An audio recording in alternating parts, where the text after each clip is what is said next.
İsmim Zübeyde Tapan Aydın, 100. Yıl Üniversitesi Van Meslek Yüksekokulu Geleneksel El Sanatları bölümünde yaklaşık 27 yıldır nakış bölümünde öğretim görevlisi olarak çalışıyorum. Öğrencilerimizle zaman zaman sergilerimiz oldu. Geleneksel nakışlar üzerine daha çok çalışıyorduk. Ama sergimizin isminden de anlaşılacağı üzere şimdi yeni şeyler söylemek lazım dedik. Hem çok hızla gelişen, değişen dünya konjüktürü, hem işte insanlığın dramı, çocukların dramı bizde birikti demek ki ve bir şeyler yapmak istedik. Yani özel bir arayışımız yoktu ama içimizdekileri nasıl seslendirebiliriz, nasıl dile getirebiliriz diye düşününce bu proje ortaya çıktı. Çocuk eksenli çalışmak istedik. Özellikle dünyanın her tarafında yoksulluktan, göçten, şiddetten, savaştan etkilenmiş çocukların mağduriyetine dikkat çekelim istedik. Bir ses olalım istedik. Bunu da nakışla yaptık. Bu çok özel bir çalışma. Zannımca ilk defa oluyor. Nakışı fırça yerine, kalem yerine kullanarak sanat eserleri ortaya çıkarmaktı gayemiz. Ne kadar başarılı olduk, o da artık insanımızın takdirine kaldı. Öğrencilerimiz yaklaşık 2 yıllık bir okul, bizim okulumuz. Üniversite sınavını belirli bir puan ortalamasıyla kazanıp bize geliyorlar. %80'inin daha önceden hiç nakış deneyimi yok.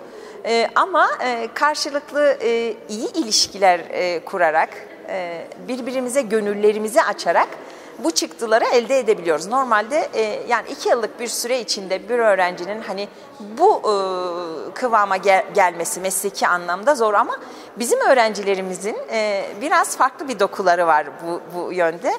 Bunu da gerçekten söylemeden geçemeyeceğim çünkü bir eğitici olarak ne kadar çabalarsanız çabalayın, eğer karşınızda bir aksi sada bulmuyorsa, dönütleri olmuyorsa ortaya iyi şeyler çıkmıyor. Biz öğrencilerimizle o ışığı yakaladık.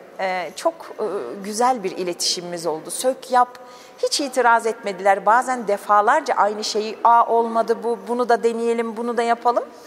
Hiç itiraz etmeden böyle çok büyük bir hoşgörüyle, sevgiyle. Bir de bunları çalışırken arkadaşlarımız, öğrencilerimiz hem kendileri dönüştüler, hem aileleri dönüştü, hem yakınları, çocukları, kardeşleri bir farkındalık oluştu. Özellikle afişleri çalışırken. Bir de Samet Behrengi'yi seçtik masal kitabı olarak. Yani sergimiz normalde şöyle söyleyeyim, 3-4 sergi konusu ama biz hepsini bir arada bir seferde yapalım istedik. Bunları gruplayacak olursak birincisi masal kitapları çalışmamız. Bu bir ilk.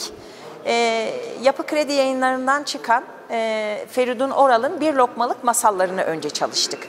Bir mezun grubumuz. Şu anda mezunlar onlar. Yaklaşık 15 kişilik bir gruptu. Ondan sonra biz bunu ilerletebilir miyiz diye düşündük. Bu sefer de Doğu kültüründen bir ensantene alalım istedik. Samet Behrengi çocukluğumuzun, Allah rahmet etsin, babamın çocukken bize Farsçasını okuduğu bir kitaptı. Beni çok etkilemişti. Çalışalım mı dedik arkadaşlarla, öğrencilerimizle. Okuduk, onlar da uygun gördüler. Çünkü insanlığa ait çok güzel mesajları var. Yani çok uzun yıllar önce yazılmış ama bugüne de ışık tutan mesajlar içeriyor. O nedenle Küçük Karabalığı seçtik. Her öğrencimiz bir sayfasını işledi, yazı ve resmiyle. Ama baktığınızda sanki tek bir elden çıkmış görüntüsü var.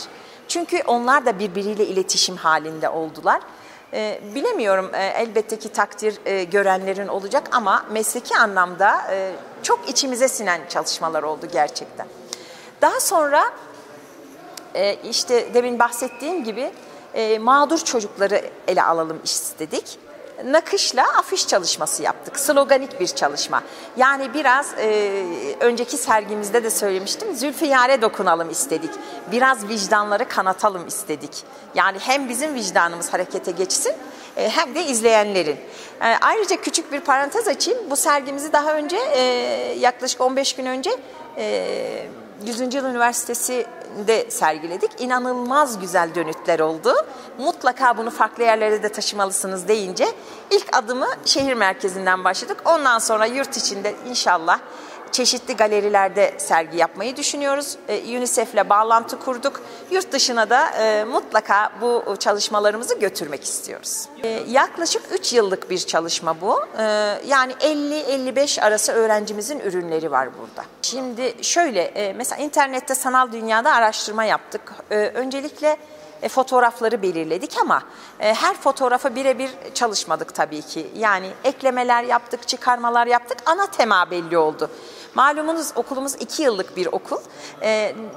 Yani böyle bir tasarımın önce geri planda yapılabilmesi için çok daha özel bir çalışma gerekiyor. O süreç bizim için çok zor, ele geçirilmesi zor bir süreç. O nedenle biz hazır resimler üzerinden çalışmayı tercih ettik ama dediğim bazıları öğrencilerimizin her şeyiyle kendi projesi. Ama bazılarını da aldık. Aldıklarımızı da tabii ki ismiyle beraber onların isimlerini de nakşettik, yine yazdık. Değiştirdik, çeşitli objeler ekledik. O resme uygun sözler aradık.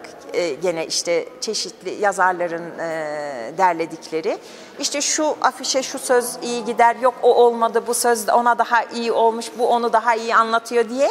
Gene böyle öğrencilerle iletişim halinde karar verdik. Van resimlerini, kitaplarımız zaten birebir aynı ama tabii işlenmiş hali bambaşka oldu, boyut kazandı.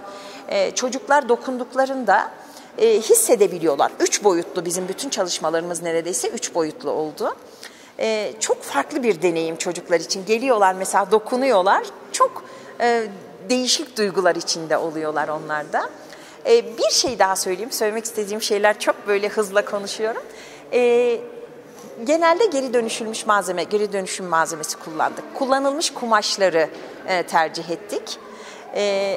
Yani kullanat mantığını, hani o bizi de tabii ki kuşatıyor ama o noktada da biraz farkındalık olsun dedik. Çalışmalarımızın büyük bir çoğunluğu eski kumaşlardan, eski öğrenci cübbelerinden, eski erkek gömleklerinden ürünler çalıştık. Mesela şuradaki çalışma tamamıyla öğrencimizin birebir kendi çalışması. Tasarımı da kendine ait. Yani hani işin resim boyutu, desen boyutu, öyle diyoruz biz. Kendine ait bir çalışma. Ama diğerlerinde de mesela şuradaki, işte baktı, araştırdık hani şeylere. Neler koyabiliriz? İşte şuraya bir bulut ekleyelim. Burası olmamış, o çocuğu alalım, onu buraya koyalım. Orada emekliyordu, burada ayakta dursun gibi böyle değişiklikler yaptık. Yani birebir kopyadan mümkün mertebe kaçınmaya çalıştık.